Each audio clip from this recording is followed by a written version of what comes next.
Welcome to the Thriving Farmer Podcast. I'm your host, Michael Kilpatrick. Our mission is to inspire, educate, and celebrate sustainable farming. We believe that you can build a profitable, sustainable farm that gives you true farm freedom. Join us as we talk to farmers, innovators, educators, and entrepreneurs to glean their top takeaways in business and life.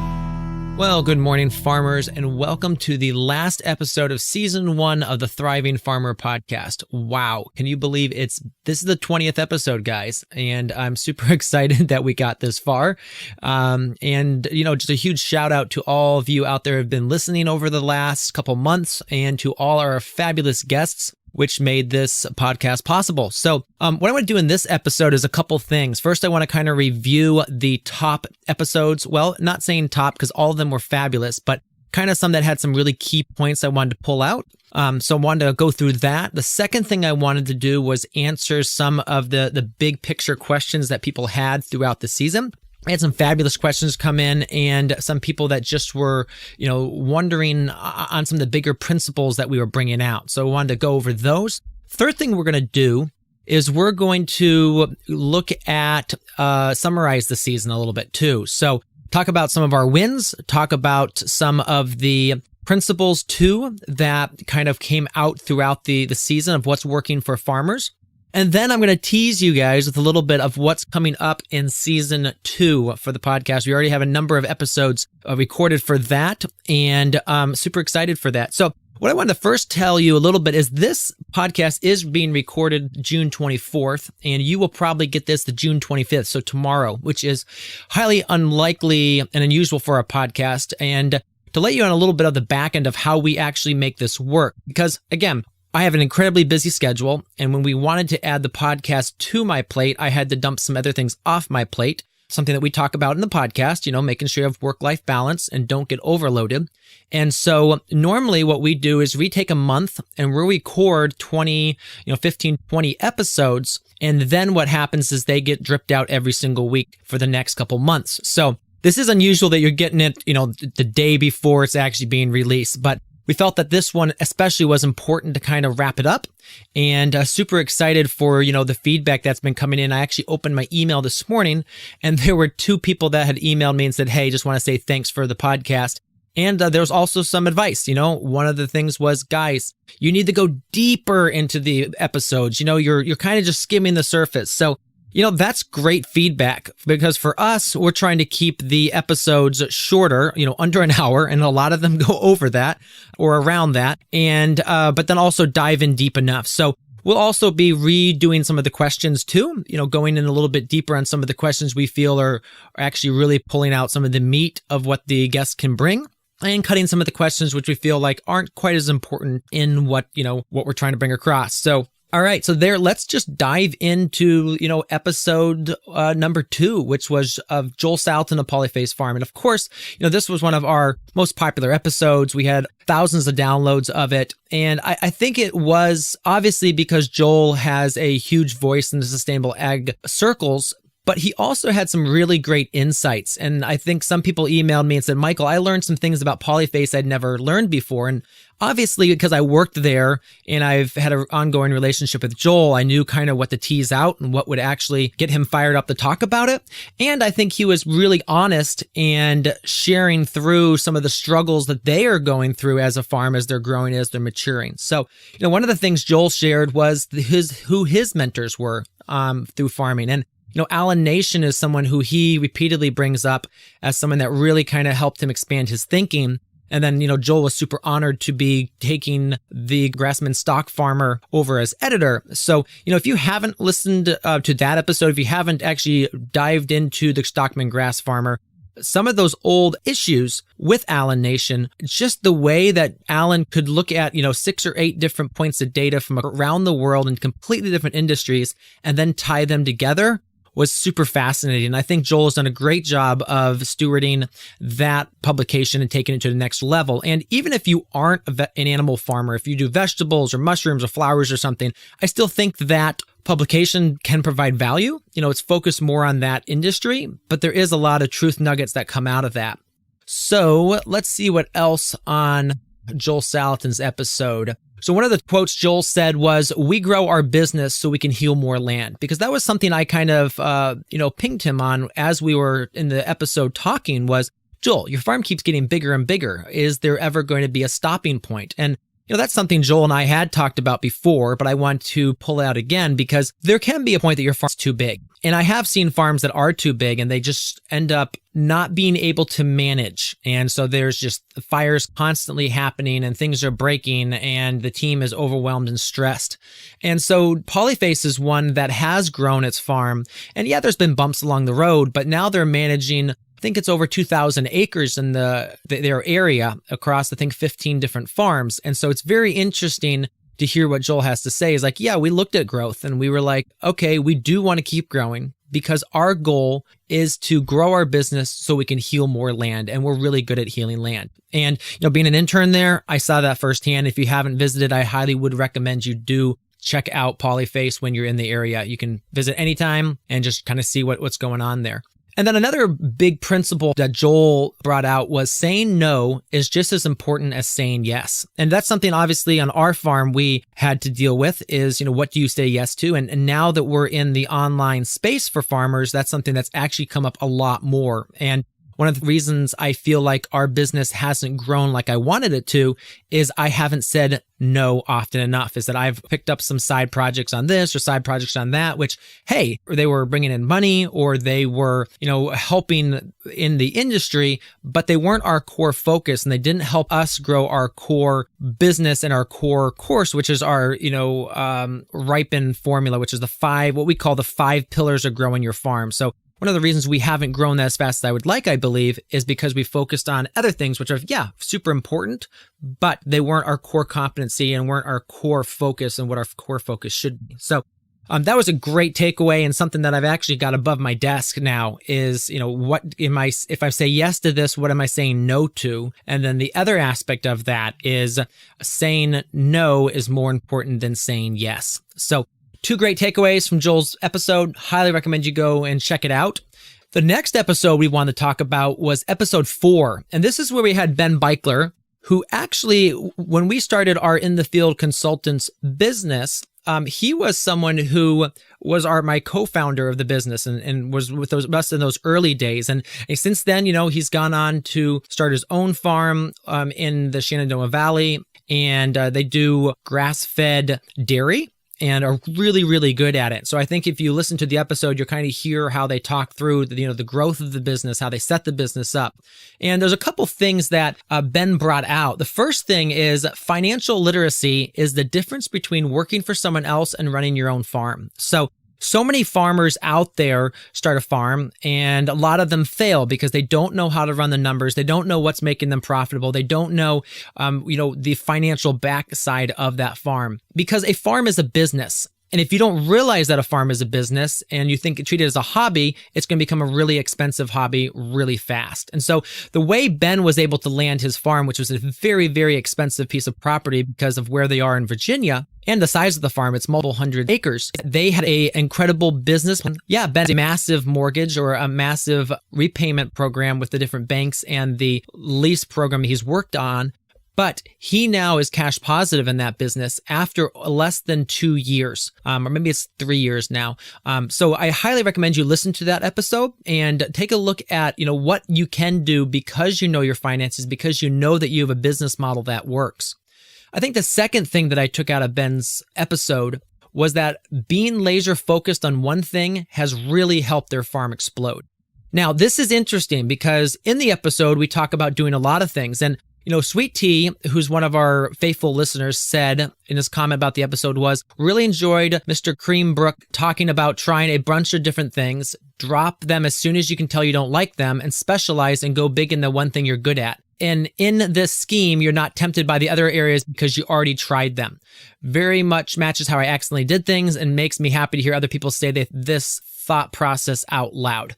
So that aspect of Ben going through a number of things as he was trying his farm, and he went through broilers, he went through pigs, he went through, the full animal aspect as well as gardening and that kind of thing, and really found out that they loved the milk side of things.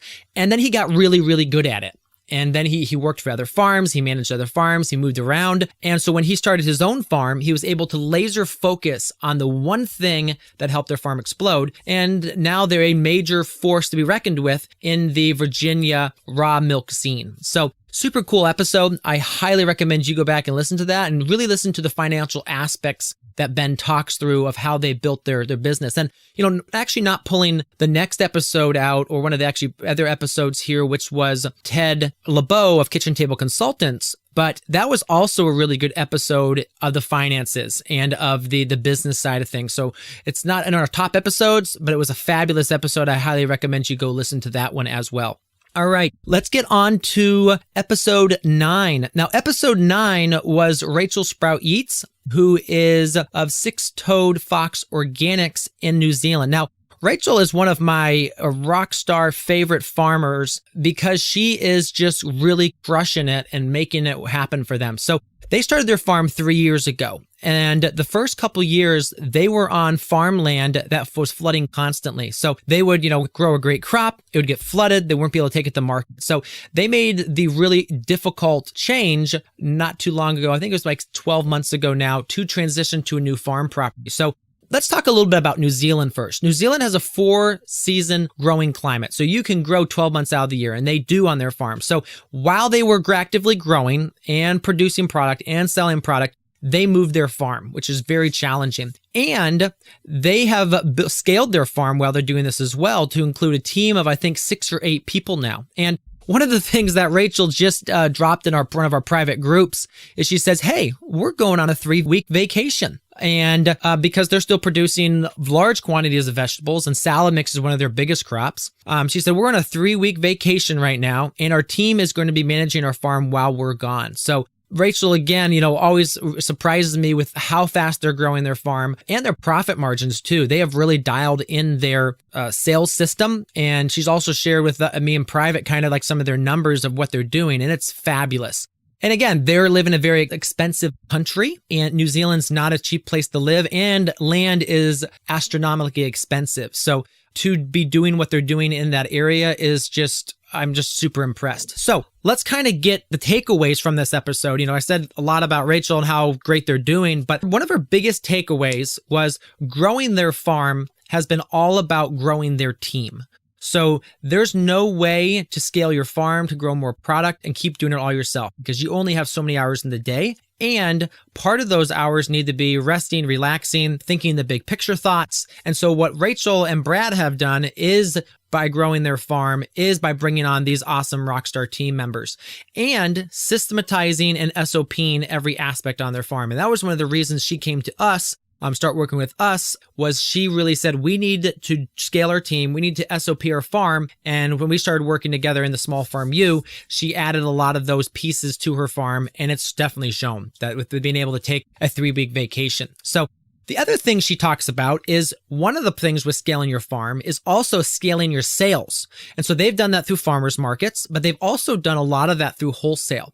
And so she brings out the concept that sales is all about building those relationships. And so those relationships one-on-one with your rockstar customers or your all-star customers, as I like to say it, and your relationship with your wholesalers and the people that are buying bulk quantities. And those are those relationships which really do help to grow. Because the thing is if there's new people moving into your area that may be offering, let's say 50 cents cheaper or something like that and competing with you, but if that person has built that long-term relationship with you, they're always going to come back to you, at least with a courtesy, and say, hey guys, we're seeing this better price here, or just staying with you because A, your quality is great and you've developed that relationship with them over the years. All right. So the next episode I wanted to highlight, and this is actually not one of our fan favorites. This was more of my favorite episode. And the reason is I think it's such an important topic for farmers. And drum roll, that is FSMA with the Vermont Food Safety Team. And again, it's one of people's least favorite topics because it's more record keeping, more rules and regulation. But what I really liked about this episode is how well the Vermont Food Safety Team, Chris and his team there laid out was just actually how not that difficult implementing food safety can be on your farm. So what they did first is lay out kind of the state of the law and what it means for small growers. And they laid out a lot of easy ways to comply. And they also talked about, even if you are under the exemption, why it's actually a good idea to do some of these food safety things. And the biggest thing they brought out is a lot of the stuff that happens in food safety is actually just beneficial for your farm, like knowing your numbers, having those records down, and also systematizing and making your pack and wash area a lot easier to work with. So one of the things they recommend is having smooth, cleanable wall surfaces and floor surfaces, which means usually putting in cement and nice white, clean walls. And that will actually speed up your production in that wash pack area. So the first thing, having wheels, being able to move wheels around on the floor means you're not carrying all your product. And so you're not as tired and you can just move things around a lot easier. So very good episode. Again, not people's favorite, but they had some great takeaways. The other thing too is they talked about building your systems and the record keeping. And one of the best reasons for doing this, even if you aren't in the, need to comply, is prevent recalls even if you're super small. So let's say there's an outbreak in the state and they say, okay, salad mix at this store was affected. And they're going to everyone that supplies salad mix to that store or salad mix to that farmer's market. And you can very easily show that you have a very strict cleaning regimen and that you're using sanitizer and you're doing lots and that sort of thing. They quickly eliminate you as suspect. And so that means that, they won't stop your production or anything like that, because with the new regulation, they can come in and if there's a major outbreak and basically supersede what's going on or what you're supposed to happen for your farm if they suspect you are one of the outbreak participants. So definitely something to think about, and not to be the negative Nancy of that, but to think about, you being able to be implicated in a outbreak like that. That can be really scary for your farm. So having those systems in place, those basic systems in place, and it's just making sure you write down a few details every single day, it can be very powerful in keeping your business, out there in front of customers as the leading source of clean food in your area. All right. So the one last thing too of this episode was the difference between cleaning and sanitizing. So a lot of people, scrub things down and think that's great. But then there always should be that next step of using a sanitizer on things just to make sure that you go that one next step. So that's something too, if you check out the episode, you'll hear them talk about what that sounds like. And we also have some resources around that in our free resource pack. So Woodland Valley Farms said of this episode, can't wait to listen. This is before obviously I listened to it. Building an indoor wash pack here in the next few weeks. So excited to exceed regulations. So one quick thing too is we do have a course around this as well as your wash pack area. And if you go to our website, you can check that course out as well. All right. Next episode we want to talk about was episode 12. And this is Start Your Farm with Ellen Polishuk.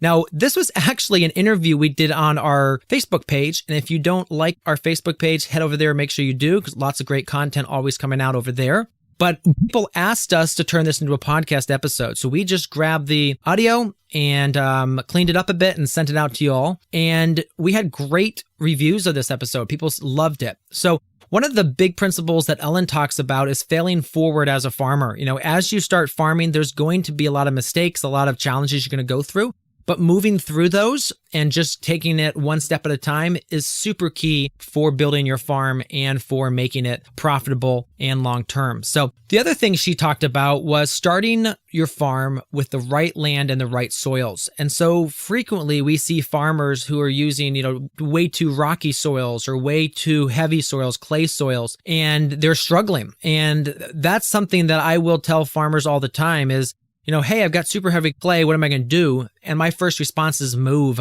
Clay soils can be great for pasture, can be great for long-term crops, but most of the farms that we work with are doing quick turn greens or baby roots and stuff like that. And being able to get on the soils when you need to is super important. One of the fields that we picked up as a farm was on the soil map. It said, it's a great loam, silty loam, and it'll be fabulous for vegetables. And so I, hooked up the plows on the tractor and went over there and going to get ready to plow the soil. And I probably should have done my soil samples before that. But I was kind of anxious. And so the first time I dropped those plows and the tractor, I think, stalled out.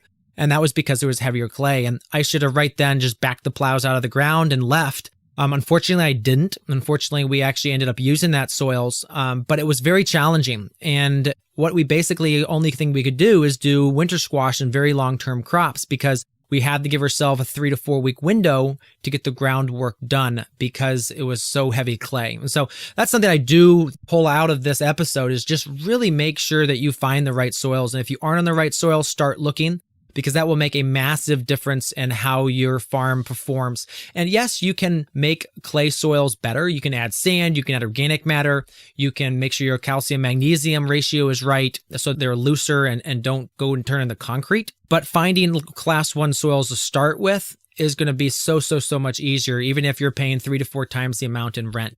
And the other thing I think that Ellen brought out really nicely was talking about the triple bottom line in farming. So, not just making sure that it makes you money, not just that it is the right fit for you at the time of your life, but also really thinking that it's building a part of that community. So, thinking about not just the finances. And yes, and a lot of times I think you'll hear me just talk about finances and just talk about the profitability of a farm.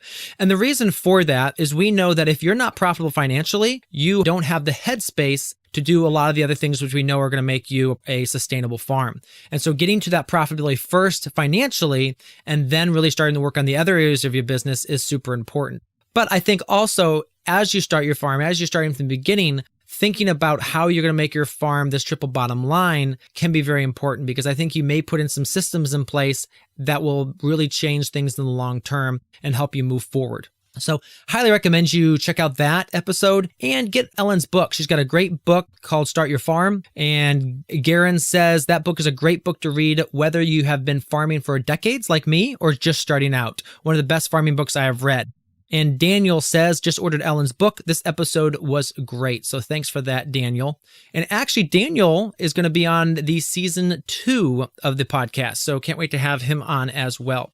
So the next episode that people loved was episode 15, which was Profitable Flower Farming with Gretel and Steve Adams. Now, Gretel and Steve just live 2 hours east of me in Columbus, and I'm looking forward to getting over there, checking their farm out in person, because they have quite the operation. So what we discussed with Steve and Gretel was they are a couple that are managing the farm, and they have a large amount of employees. So we talked about how they manage working together as a team and splitting up responsibilities. We also talked about the 20 plus employees they have and how they make that work. So one of the choices they made was to bring on H2A workers recently, and they talk about how that has been so awesome for their farm, being able to bring on pro employees for just the growing season and being able to still scale things back in the middle of the winter. So a couple of the quotes, great quotes from the episode is farming with a partner is all about communication. So we talked about, how to communicate to his spouse, how to divvy things up. Efficiency is a mindset, and having a bi-monthly meeting that you require employees to talk about the ideas for efficiency helps train that. So they actually make sure their employees know that they're going to have a meeting twice a month where the employees are supposed to talk about how they think they could increase efficiency on the farm. And so it's an idea generating meeting. So having that has been really key for them scaling. And they're selling to multiple different channels. So they're selling through farmers markets, they're selling online, they're selling classes, they're selling to florists. So a huge range of ways they're selling, and they're selling bulbs, dahlia bulbs and things like that. So very interesting how they're laying things out. It's been fun watching them scale over the last couple of years, and they write for Growing for Market frequently. So I definitely see their articles through there. So if you're not subscribed to Growing for Market, highly recommend it. They have great articles, and there's other articles as well in there.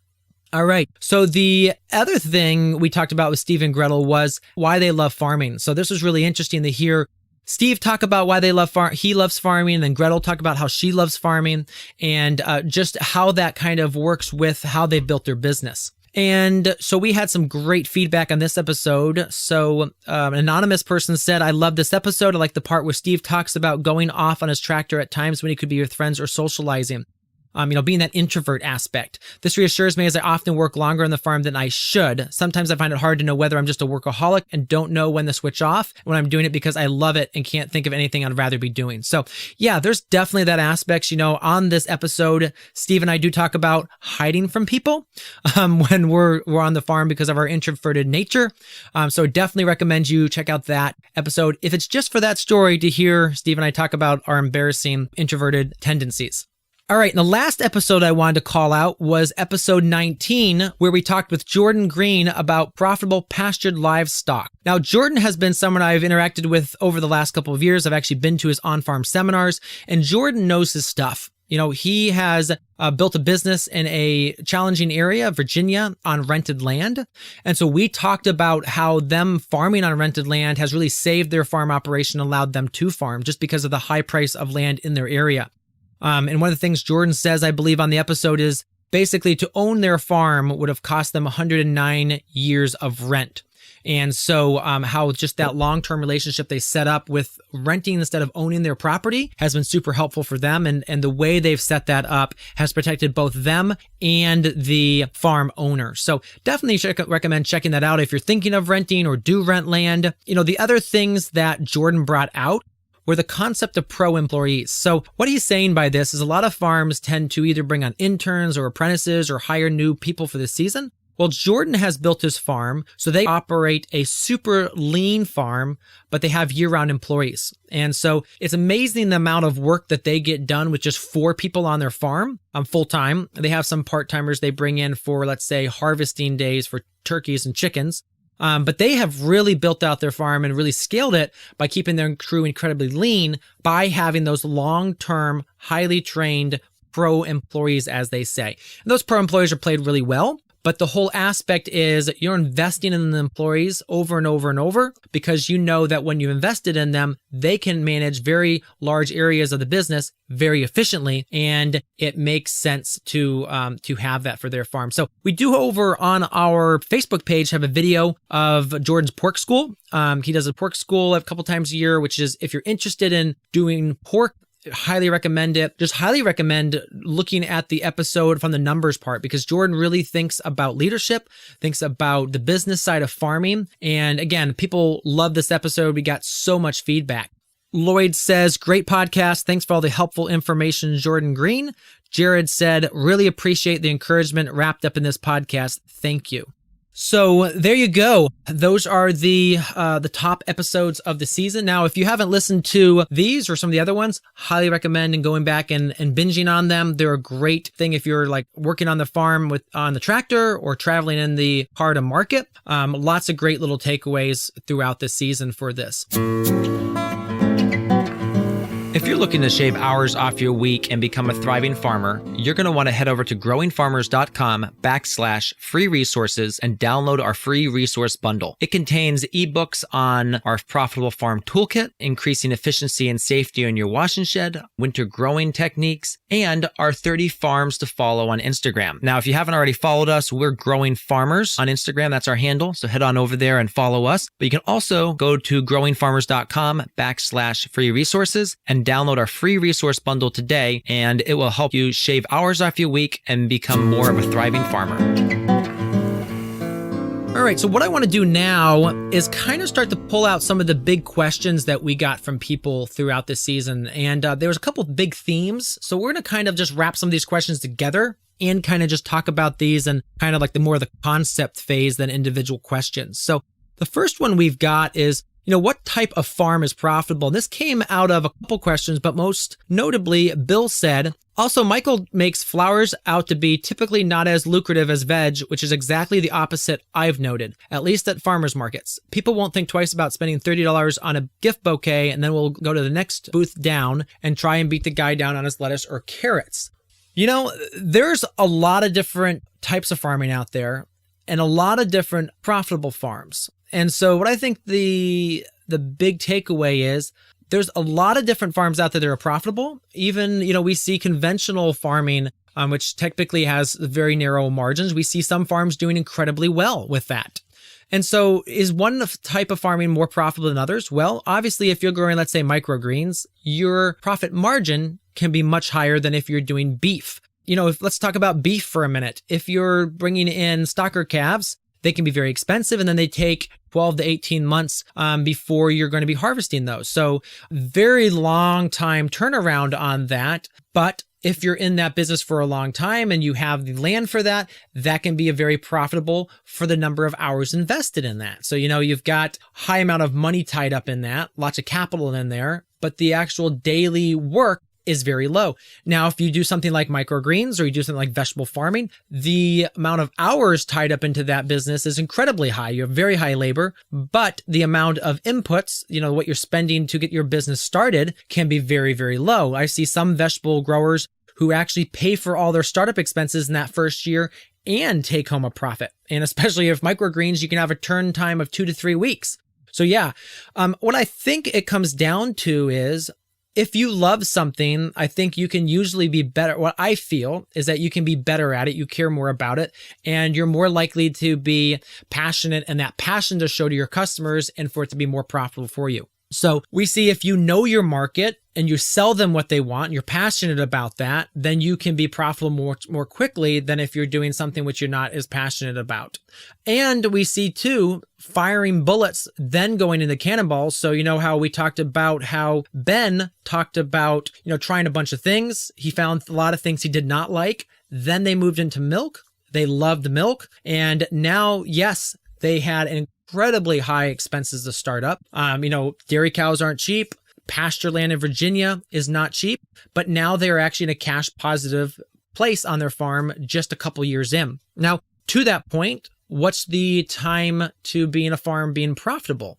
I think that's the second question here is how long does it take to be profitable as a farm? And again, that will range to that microgreens. You can be sometimes as profitable in as little as a month. But with the beef farm, that can be many, many years. And if you're highly mechanicalized with lots of equipment there, that can be many years as well to be profitable. So it really comes down to knowing your numbers, knowing what you're depreciating, and knowing what your investments are. And one of the things I see with this is we were on a farm consult just 2 weeks ago, one of the on-farm that we actually do. And when we do that, we really dive into numbers with people and look at things. And this person was quite frustrated that their farm hadn't paid them back for what they'd invested in it. And, he kind of named the amount of money that the farm still owed them and that he was frustrated by that. I was like, look, you're only 12 months into this farming endeavor. To have this level of payback already is absolutely very, very incredible. And I think a lot of people, what they don't do is they don't look at the long-term investments and the long-term depreciation. So let's say if you buy, a BCS tractor for $7,000 and a greenhouse for $12,000. So that's, $19,000. And let's say your first year, you only make $10,000 or $12,000. And you're like, well, I have a net deficit. I'm, still in the hole $7,000. Well, that's not necessarily true, because if you look at the depreciation of those things, your greenhouse is probably going to be in a 4 to 5 year depreciation, and your tractor is going to be at least a 5-year depreciation as well. Now, depends on your accountant. You can depreciate those quicker if you want to not pay taxes.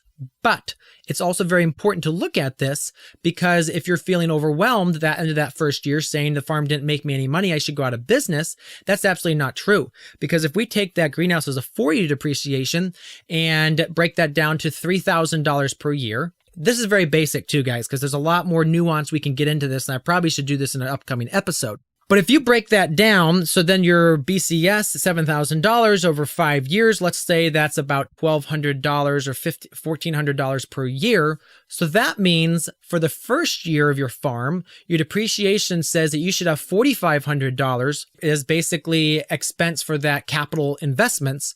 So now making $12,000 that first year actually looks fabulous, because after you've paid that, so let's say that 3 plus $1,400 is $4,400.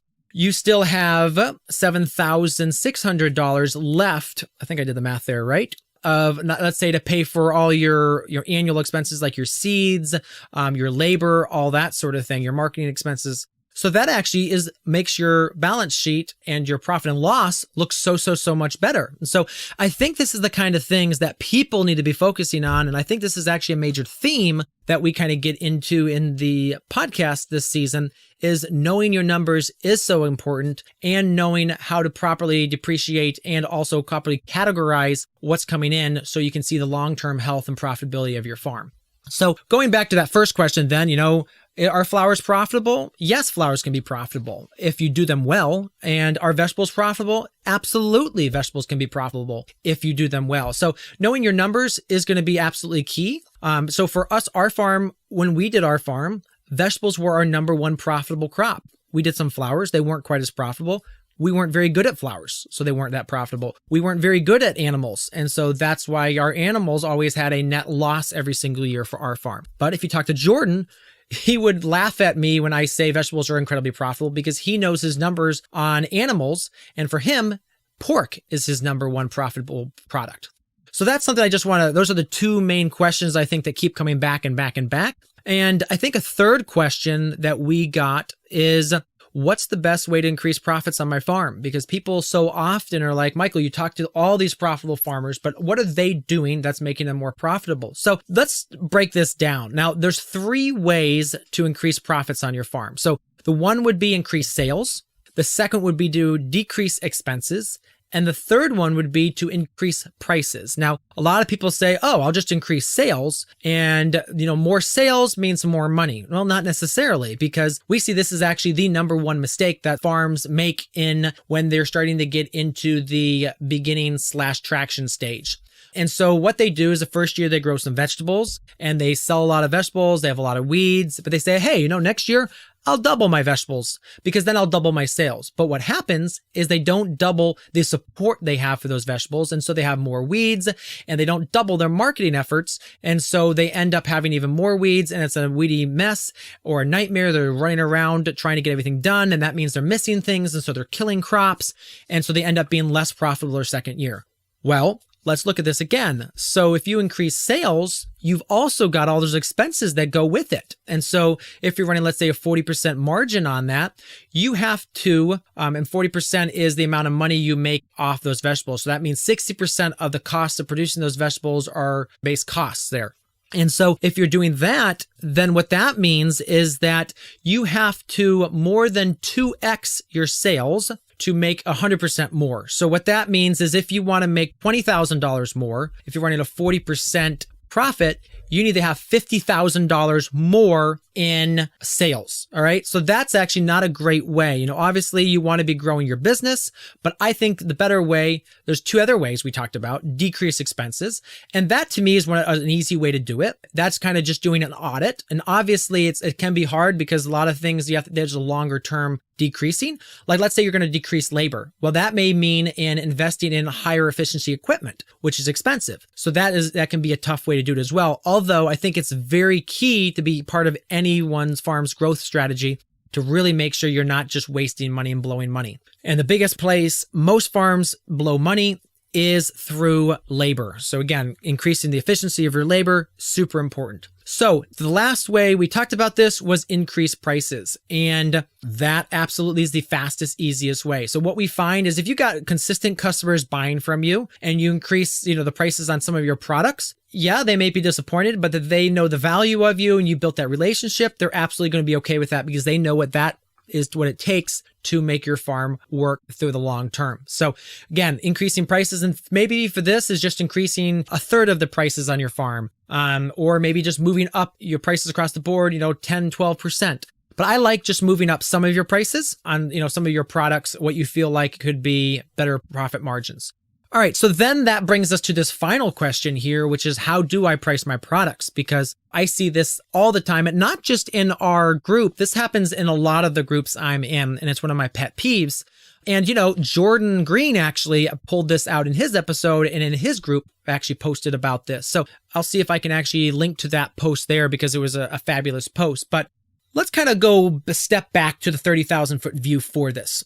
So let's talk about some iconic brands out there. So you look at, let's say, Apple. Apple charges exorbitant prices for their products and gets away with it. They're an incredibly profitable company and they get away with charging these prices. And you look at some of the other companies out there that charge, very high prices for products. Look at Starbucks. They're selling what costs them probably a quarter or less for a cup of coffee, and they're charging $4, $5, $6, $8 for that drink. Obviously, highly specialized. They have some flavorings and stuff in there, but it still doesn't bring the cost of that drink up too high. But they're able to charge that because they've built this group of raving fans around their product. So a lot of people say, well, I can't charge more for my product, or I just can't make money at this. And my comeback is always, it's all about that perception of where you are in the market. You've got to bring yourself One of the books that sits on my desk is called The Whale Vomit Method too. And it's a very expensive book. I think it costs $72 if you're to buy the actual book, but you can get it on Audible for 1 credit, which is $9.99. So I highly recommend you just jump on Audible, grab that book, listen to it. It's a great read. But it talks about how brands differentiate themselves so they become one of a kind. And if you don't know, the story of whale vomit is a fragrance fixing agent, which is used in the cosmetic industry. And so it goes for an incredible amount of money. But the reason for that is it's like a one of a kind and it's very hard to get. So the whole premise of this book is making yourself very distinguishable and one of a kind. So you don't, basically people can't compare you apples to apples. And so we talk about this actually next season. We have Erica Tebbins on and we talk about this very concept about basically differentiating yourself so you can charge what you need to make your farm profitable. But let's kind of get back to the pricing of your products. So a lot of people say, well, just go to the farmer's market and see what everyone else is charging, or go to the grocery store and see what they're charging, or look at the wholesale list and see what they're charging. And yes, those are great price checks. But that's not how you should base your farm pricing. Your farm pricing needs to be based on your cost of goods sold, what it costs you to actually produce your product, and your cost of production. So, what goes into producing that production. And this is actually something we talk about in our Small Farm University all the time with people. We had Amber on the other day, and she was like, hey, we're not selling the amount of salad mix we would like. We think the price is too high. Talk us through what we should do to sell more salad mix. And so we broke down every aspect of her production, from the seed to the time in the field to her cost of bagging and labeling and delivery. And so she knew exactly what her costs were. And we found out that she could actually decrease her price substantially as long as her volume went up, and that she would actually make a heck of a lot more money. So that's the kind of stuff you need to do. And the simple aspect is to know, one of the things we also talk about is your profit per square foot and your cost per week for growing a crop. So, tomatoes are incredibly profitable crop. But, some of these other crops can be even more profitable because they are such shorter time in the ground, and they turn over so much faster. So we call this a profit per square foot week.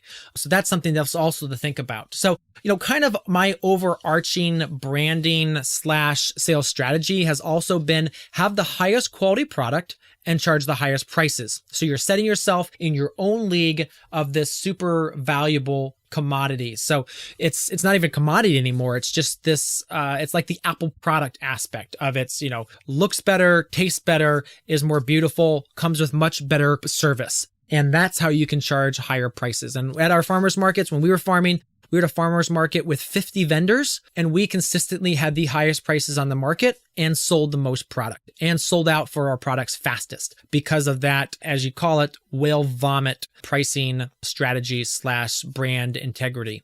Another book on this too is called, I think it's called The Pumpkin Patch, or I'll try to link to it. I forget the actual name, but I will link to it in the show notes here.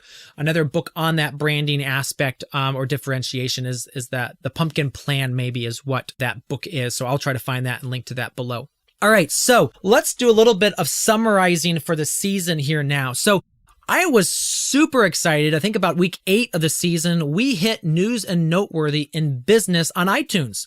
It was only for a short amount of time, but a friend of mine who's not actually in our space said he was on iTunes, just scrolling around, and we popped up in news and noteworthy. So that was super exciting for us to know that we're actually putting out valuable content. And one of the reasons for that, guys, is when you guys rate and listen to the podcast and write reviews. So guys, if you give us a review, that's gold for our algorithm, gets us out there for more people. And so we have over 50 reviews on iTunes, and I just want to thank you so much for that. It's highly appreciated. And you do not have to listen on iTunes. You can just go to iTunes, and we'll drop the link below here as well. Listen on iTunes, and you can rate us there. And so we have a 4.9 rating as well, which absolutely helps us as well, guys. So we really, really appreciate when you go do that. And that really gets us up in the algorithm to get this podcast out to more people and help more farmers. And again, let's just talk about our mission, guys. Our mission is to share best practices and principles from across the farming industry to help you be a more successful farmer and get more people farming. And this podcast is part of that. And, a part of that was, listening to Chris Blanchard for the number of years that he ran his podcast and the impact he made on farmers, and just kind of continue that aspect. Not that we're replacing him. He was one of a kind,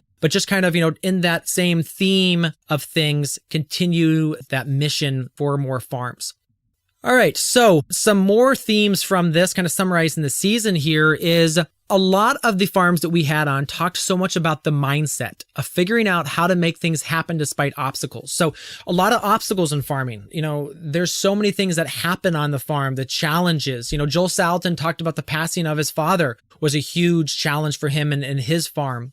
We talked to Jordan, who talked about, some of the changes they had to make over the years. And just every single farm gets knocked down. Every single farmer gets knocked down and then comes back from it. Rachel, again, talking about losing so much of their production every single year to flooding, to the point they moved their farms, and now their farm has just exploded because of that profitability. So I think that's a super big thing to bring out. The second thing is building relationships with their community. So we talked about this with Rachel. We talked about this with Steve and Gretel. We talked about this with Daniel up at Firth Farm, who talks about, the aspect of building community for their CSA. Karina talks about this too in her episode about using Facebook and clarifying your message. She also talked about how important it was, that Facebook group community for her members. So really recommend that episode as well. And that was episode 17, How to Market Your CSA with Karina Bench of Shared Legacy Farms.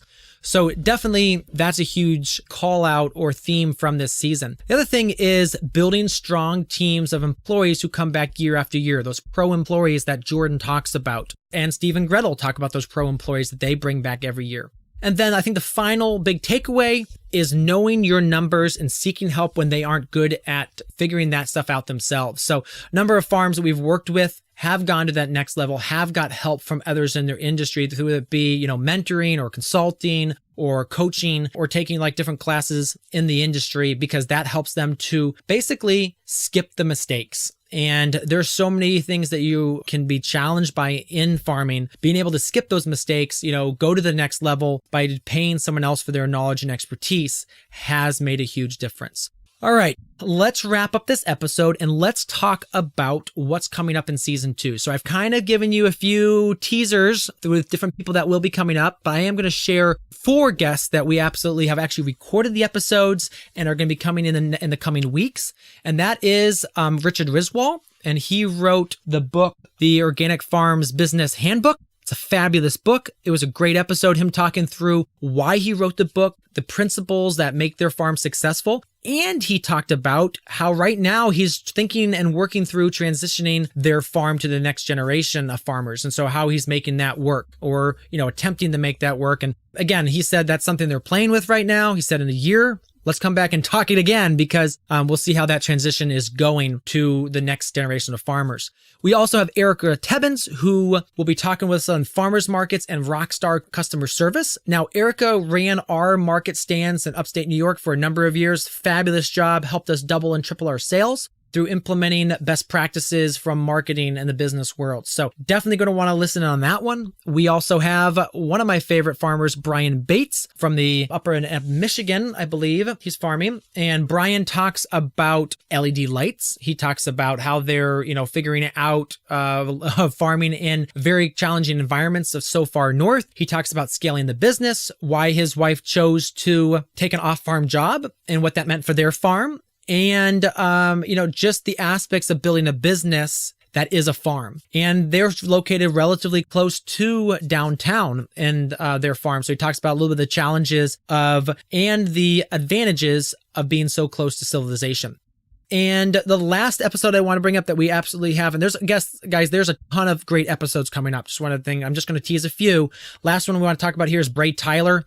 Ray Tyler is a great friend of mine. We've done extensive work together. And just a fabulous human being. So I want to call him out, that he will be coming on here in a couple weeks. Just a great interview, just talking about farming as a family, about taking what they're doing on their farm to the next level.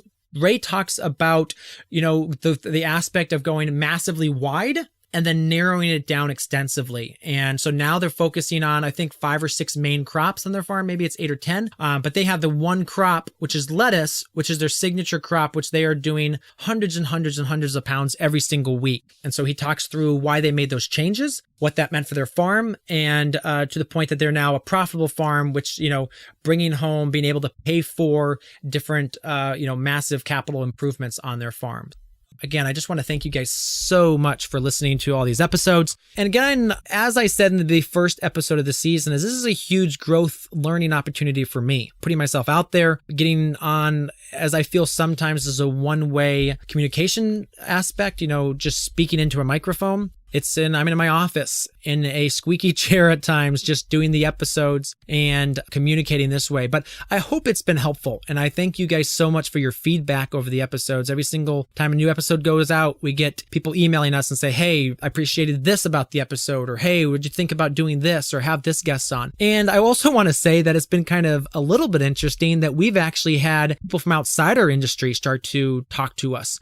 People more in the conventional farming space say, hey, I'd love to be on your podcast, or hey, the episodes have been super great. And again, our whole aspect of the mission that we have is we want to teach business principles to farms across the industry and help all farms see to a more sustainable future for their farms, so that, farming is a long-term endeavor for them and they get fulfillment from that. But it's just been interesting seeing those people come to us. Now, one last thing to bring up, we really appreciate when you guys do send us feedback. So if it's just, hey, I would love for you to interview this person, or hey, could you put this in your podcast? And so we've always been thinking about new ways to up-level the podcast. So maybe it's through adding a marketing minute or a financial tips minute. So if that's something that would be helpful for you, we talked about that with different people. Also, the podcast is expensive to produce. We looked at the other week, we broke down exactly what our cost to produce every episode is. And, we are at the stage where we are considering reaching out for some sponsors. So if you do have someone you think would be a great sponsor, or there's something that you want to do and you want to sponsor episodes,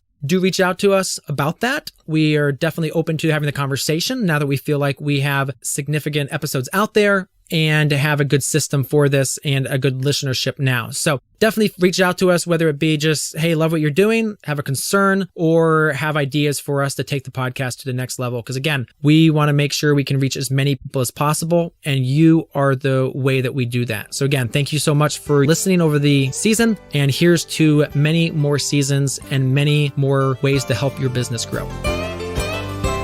So there you have it, another episode in the books. So I'd love if you would hop on over to iTunes and leave us a rating and a review. Those mean everything to us. We love to hear what you're thinking. If you have a podcast guest that you can recommend, please pop on over